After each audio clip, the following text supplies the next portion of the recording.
ಎಲ್ರಿಗೂ ನಮಸ್ಕಾರ. ನ್ಯೂಸ್ 18 ಕನ್ನಡದ ಡಿಜಿಟಲ್ ಕಾಂಟೆಂಟ್ಗೆ ಸ್ವಾಗತ. ನಾನು ಸುನೀಲ್ ಗೌಡ. ಸ್ನೇಹಿತರೆ, ಈ ರಾಜಕಾರಣಿಗಳು ರೈತ ದೇಶದ ಬೆನ್ನೆಲುಬು, ರೈತನಿದ್ದರೆ ನಾವು ಅನ್ನುವಂಥ ದೊಡ್ಡ ದೊಡ್ಡ ಭಾಷಣಗಳನ್ನು ಮಾಡ್ತಾರೆ. ಆದರೆ ರೈತನ ಸಮಸ್ಯೆಯನ್ನು ಪರಿಹರಿಸೋದಕ್ಕೆ ಯಾವ ರಾಜಕೀಯ ನಾಯಕನೂ ಕೂಡ ಮುಂದೆ ಬರೋದಿಲ್ಲ. ಯಾಕೆ ಈ ಮಾತನ್ನು ಹೇಳ್ತಾ ಇದ್ದೀನಿ ಅಂದರೆ, ರೈತ ಬಿತ್ತುವುದರಿಂದ ಹಿಡಿದು ರಸಗೊಬ್ಬರವನ್ನು ಪರ್ಚೇಸ್ ಮಾಡೋದ್ರ ಜೊತೆಗೆ ಆತ ಬೆಳೆದಂಥ ಬೆಳೆಯನ್ನು ಮಾರಾಟ ಮಾಡುವವರೆಗೂ ಕೂಡ ಆತನಿಗೆ ಸಾಕಷ್ಟು ಸಮಸ್ಯೆಗಳಿರ್ತಕ್ಕಂಥದ್ದು. ಒಂದು ಕಡೆ ಸರಿಯಾದಂಥ ಬೆಂಬಲ ಬೆಲೆ ಸಿಗೋದಿಲ್ಲ, ಮತ್ತೊಂದು ಕಡೆ ಕಳಪೆ ಬೀಜಗಳ ಹಾವಳಿ, ಒಂದು ಕಡೆ ನೀರು ಬಂದರೆ ಬೆಳೆ, ನೀರಿಲ್ಲ ಅಂದರೆ ಬೆಳೆ ಬೆಳೆಯೋದಕ್ಕೆ ಸಾಧ್ಯ ಆಗೋದಿಲ್ಲ. ಹೀಗೆ ಸಾಕಷ್ಟು ಸಮಸ್ಯೆಗಳ ಸರಮಾಲೆ ರೈತನದ್ದಾಗಿರುವಂಥದ್ದು. ಹೀಗಾಗಿ ರೈತ ಆತ್ಮಹತ್ಯೆ ಅಂತ ದಾರಿಗಳನ್ನು ಹಿಡಿತಾ ಇರುವಂಥದ್ದು. ಇದರ ಜೊತೆಗೆ ಈಗ ರಸಗೊಬ್ಬರದ ಒಂದು ಸಮಸ್ಯೆ ಕೂಡ ರೈತರನ್ನು ಕಾಡ್ತಾ ಇದೆ. ಅದೇನಪ್ಪ ರಸಗೊಬ್ಬರದ ಸಮಸ್ಯೆ ಅಂತ ಹೇಳ್ತೀನಿ. ಅದಕ್ಕಿಂತ ಮುಂಚೆ ನೀವಿನ್ನೂ ಕೂಡ ನಮ್ಮ ಫೇಸ್ಬುಕ್, ಯೂಟ್ಯೂಬ್ ಹಾಗೂ ಇನ್ಸ್ಟಾಗ್ರಾಮನ್ನು ಫಾಲೋ ಮಾಡ್ತಾ ಇಲ್ಲ ಅಂದರೆ ಮಾಡಿ ಅಂತ ಹೇಳ್ತಾ, ಹೌದು, ಈಗ ಸದ್ಯದ ಪರಿಸ್ಥಿತಿಯಲ್ಲಿ ರೈತನಿಗೆ ರಸಗೊಬ್ಬರದ ಸಮಸ್ಯೆಯನ್ನು ಸರ್ಕಾರ ತಂದಿಟ್ಟಿದೆ ಅಂತಲೇ ಹೇಳ್ಬೋದು. ಏನು ರಸಗೊಬ್ಬರದ ಸಮಸ್ಯೆ ಅಂತ ನೋಡೋದೇ ಆದರೆ, ಸುಮಾರು 350 ರೂಪಾಯಿ ಚೀಲಕ್ಕೆ ಇದ್ದಂಥ ರಸಗೊಬ್ಬರದ ಬೆಲೆ ಈಗ 600 ರೂಪಾಯಿ ಹತ್ತತ್ರ ಆಗಿದೆ. ಅಂದರೆ ಬೆಲೆ ಏರಿಕೆ ಆಗಿದೆ ಅನ್ನುವಂಥ ಮಾತನ್ನು ರೈತ ಹೇಳ್ತಾ ಇರುವಂಥದ್ದು. ಇದರ ಜೊತೆಗೆ ಯೂರಿಯಾವನ್ನು ತೆಗೆದುಕೊಂಡ್ರೆ ಅದರ ಜೊತೆಗೆ ಮತ್ತೊಂದು ರಸಗೊಬ್ಬರದ ಚೀಲವನ್ನು ತೆಗೆದುಕೊಳ್ಬೇಕು ಅನ್ನುವಂಥ ಕಡ್ಡಾಯವಾದಂಥ ರೂಲ್ಸನ್ನು ಮಾಡಿದ್ದಾರಂತೆ. ಹೀಗಾಗಿ ಮಂಡ್ಯದಲ್ಲಿ ರೈತ ಆಕ್ರೋಶವನ್ನು ವ್ಯಕ್ತಪಡಿಸ್ತಾ ಇದ್ದಾನೆ. ಅಂದರೆ ಯೂರಿಯಾವನ್ನು ತೆಗೆದುಕೊಂಡ್ರೆ ನಮಗೆ ಬೇಡದ ಮತ್ತೊಂದು ರಸಗೊಬ್ಬರದ ಚೀಲವನ್ನು ಯಾಕೆ ತೆಗೆದುಕೊಳ್ಬೇಕು, ಸರ್ಕಾರ ಯಾಕೆ ಈ ರೀತಿ ರೈತರ ಮೇಲೆ ದೌರ್ಜನ್ಯವನ್ನು ಮಾಡ್ತಾ ಇದೆ ಅನ್ನುವಂಥ ಪ್ರಶ್ನೆಯನ್ನು ಇಲ್ಲಿನ ರೈತರು ಮಾಡ್ತಾ ಇದ್ದಾರೆ. ರಸ್ತೆಗೆ ಇಳಿದು ಬೀದಿಯಲ್ಲಿ ಹೋರಾಟಗಳನ್ನು ಮಾಡ್ತಾ ಇದ್ದಾರೆ. ರೈತ ಇಷ್ಟು ದಿನ ನೀರಿಲ್ಲ ಅಂದರೆ ಕಾವೇರಿ ನೀರಿರಲಿಲ್ಲ, ಜೊತೆಗೆ ಮಳೆ ಕೂಡ ಇರಲಿಲ್ಲ. ಹೀಗಾಗಿ ಮುಂಗಾರು ಬಿತ್ತನೆಯನ್ನು ಮಾಡೋದಕ್ಕೆ ಸಾಧ್ಯ ಆಗಲಿಲ್ಲ. ಮೊದಲೇ ರೈತ ಕಂಗಾಲಾಗಿದ್ದ. ಸದ್ಯಕ್ಕೆ ಏನೋ ಮಡಿಕೇರಿಯಲ್ಲಿ ಒಂದಷ್ಟು ಮಳೆ ಆಗಿದ್ದರಿಂದ, ಕಾವೇರಿ ಜಲಾನಯನ ಪ್ರದೇಶದಲ್ಲೂ ಕೂಡ ಒಂದಷ್ಟು ಮಳೆ ಆಗಿದ್ದರಿಂದ KRS ಜಲಾಶಯಕ್ಕೆ ಒಂದಷ್ಟು ನೀರು ಹರಿದು ಬರ್ತಾ ಇದೆ. ಹೀಗಾಗಿ ಮಂಡ್ಯ ರೈತ ಸಾಕಷ್ಟು ಸಂತಸವನ್ನು ಪಡ್ತಾ ಇದ್ದ. ಹೇಗೋ ನೀರು ಬಂತಲ್ಲ, ಇನ್ನೇನೋ ಬೇಸಾಯವನ್ನು ಮಾಡ್ಬೋದು ಅನ್ನುವಂಥ ಆಶಾಭಾವನೆಯಲ್ಲಿ ಮಂಡ್ಯ ರೈತ ಇದ್ದ.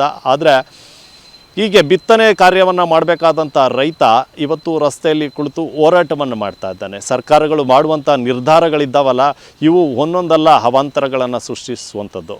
ಹೀಗಾಗಿ ರಸಗೊಬ್ಬರವನ್ನು ತೆಗೆದುಕೊಳ್ಳೋದಕ್ಕೆ ರೈತರಿಗೆ ಹಣ ಜಾಸ್ತಿ ಮಾಡಿದ್ದಾರೆ. ಒಂದು ಕಡೆ ಹಣ ಬೆಲೆ ಜಾಸ್ತಿ ಮಾಡಿರುವಂಥ ಬರೆ ಒಂದು ಕಡೆ ಆದರೆ, ಮತ್ತೊಂದು ಕಡೆ ಬೇಡದ ಮತ್ತೊಂದು ಚೀಲವನ್ನು ತೆಗೆದುಕೊಳ್ಳುವಂಥದ್ದು ಮತ್ತೊಂದು ಬರೆ. ಹೀಗಾಗಿ ರೈತರು ಸಾಕಷ್ಟು ಆಕ್ರೋಶವನ್ನು ವ್ಯಕ್ತಪಡಿಸ್ತಾ ಇದ್ದಾರೆ. ನಮಗೆ ಬೆಳೆ ಬೆಳೆಯೋದ್ರಿಂದ ಹಿಡಿದು ಬೆಳೆಯನ್ನು ಅಂದರೆ ಮಾರಾಟ ಮಾಡಿ ಅದರ ಬೆಂಬಲ ಬೆಲೆ ತೆಗೆದುಕೊಳ್ಳುವಂಥದ್ದರವರೆಗೂ ಕೂಡ ಸಾಕಷ್ಟು ಸಮಸ್ಯೆ ಇರುವಂಥದ್ದು.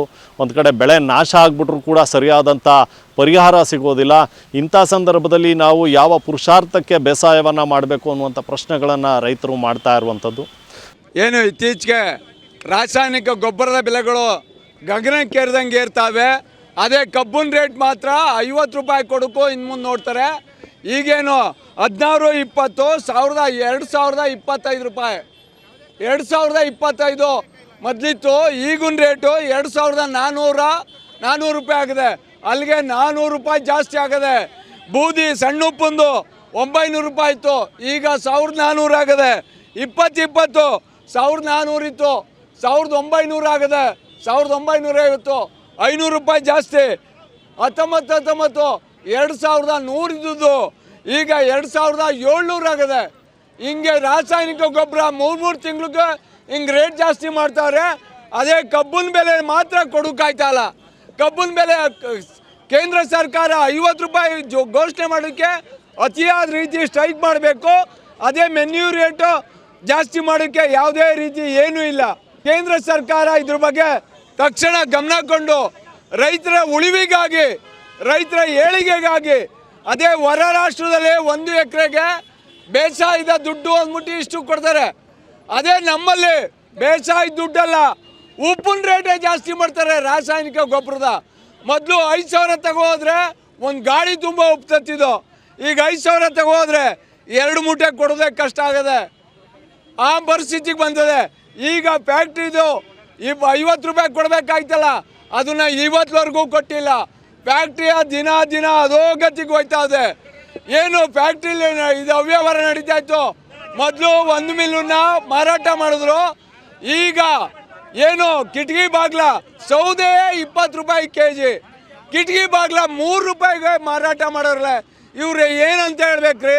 ಈ ಅಧ್ಯಕ್ಷ ಹಿಂಗೆ ಇದ್ರೆ ಏನು ಬೆಳಗುಳ ಫ್ಯಾಕ್ಟ್ರಿ ಹೋಯ್ತು, ಪೇಪರ್ ಮಿಲ್ ಹೋಯ್ತು, ಅಸಿಸ್ಟೆಂಟ್ ಫ್ಯಾಕ್ಟ್ರಿ ಹೋಯ್ತು. ಹಿಂಗೆ ಈ ಫ್ಯಾಕ್ಟ್ರಿ ಹೋಗಿದ್ರು ಅನುಮಾನವೇ ಬೇಡ. 100 ವರ್ಷದ ಶತಮಾನೋತ್ಸವ ಮಾಡೋಕ್ಕಾಗೋದಿಲ್ಲ. ಇವರಿದ್ರೆ ಫ್ಯಾಕ್ಟ್ರಿ ಮುಗ್ದೇ ಹೋಯ್ತದೆ. 100 ವರ್ಷದೊತ್ತಿಗೆ ಫ್ಯಾಕ್ಟ್ರಿಯೇ ತೀರೋಯ್ತದೆ. ತಕ್ಷಣ ಈ ಅಧ್ಯಕ್ಷನ ವಜಾ ಮಾಡಲೇಬೇಕು. ಈ ನಿಟ್ಟಿನಲ್ಲಿ ನಾವು ಹೋರಾಟ ಮಾಡ್ತಾವೆ. ಸದ್ಯದ ಮಟ್ಟಿಗೆ ಸರ್ಕಾರ ಅಂದರೆ ರೈತರ ಪರವಾದಂಥ ಸರ್ಕಾರ ಅಂತ ಹೇಳುವಂಥ ಸರ್ಕಾರಗಳು ಇಂಥ ರೈತರ ಬೆನ್ನಿಗೆ ನಿಲ್ಲಬೇಕಾಗಿದೆ. ಇಲ್ಲ ಅಂತಂದರೆ ಮುಂದಿನ ದಿನಗಳಲ್ಲಿ ರೈತರು ಬೇಸಾಯವನ್ನು ಮಾಡುವಂಥದ್ದೇ ಭಾರಿ ಕಷ್ಟದ ಕೆಲಸವಾಗಿಬಿಡುತ್ತೆ. ಹೀಗಾಗಿ ರೈತರು ಕೂಡ ಹೋರಾಟವನ್ನು ಮಾಡ್ತಾ ಇದ್ದಾರೆ. ರೈತರ ಪರವಾಗಿ ಸರ್ಕಾರ ಕೂಡ ಗಮನ ಹರಿಸಿ ಅವರಿಗೆ ಇರುವಂಥ ಸಮಸ್ಯೆಗಳು ಅಂದರೆ ರಸಗೊಬ್ಬರದ ಬೆಲೆ ಏರಿಕೆ ಏನಿದೆ, ಈ ಬೆಲೆ ಏರಿಕೆಯನ್ನು ಕಡಿಮೆ ಮಾಡಬೇಕು. ಜೊತೆಗೆ ಒಂದು ಅಂದರೆ ಯೂರಿಯಾವನ್ನು ತೆಗೆದುಕೊಂಡ್ರೆ ಮತ್ತೊಂದು ರಸಗೊಬ್ಬರದ ಚೀಲವನ್ನು ತೆಗೆದುಕೊಳ್ಬೇಕು ಅಂತ ಬೇಡದ ರೂಲ್ಸನ್ನು ಏನು ಮಾಡಿದ್ದಾರೆ, ಇದನ್ನು ಹಿಂಪಡಿಬೇಕು ಅನ್ನುವಂಥ ಆಗ್ರಹವನ್ನು ಮಂಡ್ಯ ರೈತರು ಮಾಡ್ತಾ ಇದ್ದಾರೆ. ಆದಷ್ಟು ಬೇಗ ಸರ್ಕಾರ ರೈತರ ಬಗ್ಗೆ ಗಮನವನ್ನು ಹರಿಸಿ ರೈತರಿಗೆ ಸರಿಯಾದಂಥ ಸೂಕ್ತವಾದಂಥ ಬೆಲೆಯನ್ನು ನಿಗದಿಪಡಿಸಬೇಕಾಗಿದೆ. ನಿರ್ಭೀತ, ನಿಷ್ಪಕ್ಷಪಾತ, ವಿಶ್ವಾಸಾರ್ಹ ಸುದ್ದಿಗಳಿಗೆ ಹೆಸರಾಗಿರುವ ನ್ಯೂಸ್ 18 ಕನ್ನಡ ಈಗ ಆಪ್ನಲ್ಲೂ ಲಭ್ಯವಿದೆ. ದಯವಿಟ್ಟು ಇಲ್ಲಿರುವ QR ಕೋಡ್ನ ಸ್ಕ್ಯಾನ್ ಮಾಡಿಕೊಂಡು ಆಪ್ ಡೌನ್ಲೋಡ್ ಮಾಡೋದಕ್ಕೆ ಮರಿಬೇಡಿ. ನಿಮ್ಮ ಬೆಂಬಲ ಹೀಗೆ ಸದಾ ನಮ್ಮೊಂದಿಗಿರಲಿ. ಧನ್ಯವಾದ.